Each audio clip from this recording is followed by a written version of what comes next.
আসসালামু আলাইকুম রহমতুল্লাহি ওয়া বারাকাতুহু। আজকে আমরা শুনব সূরা ছোট করে জামায়াতে নামাজ পড়া উত্তম এই সম্পর্কিত হাদিস।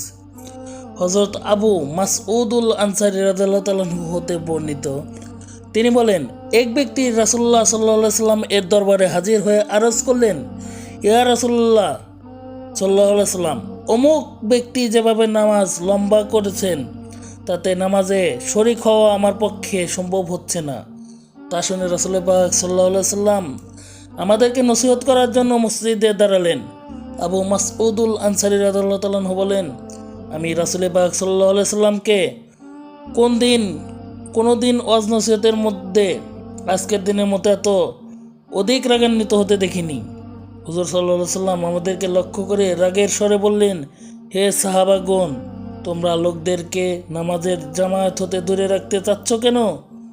যে ব্যক্তি লোকদেরকে নিয়ে জামায়াতে নামাজ আদায় করবে সেজন্য নামাজকে লম্বা না করে, বরং ছোট ছোট কিরাতের মাধ্যমে যেন নামাজ আদায় করে।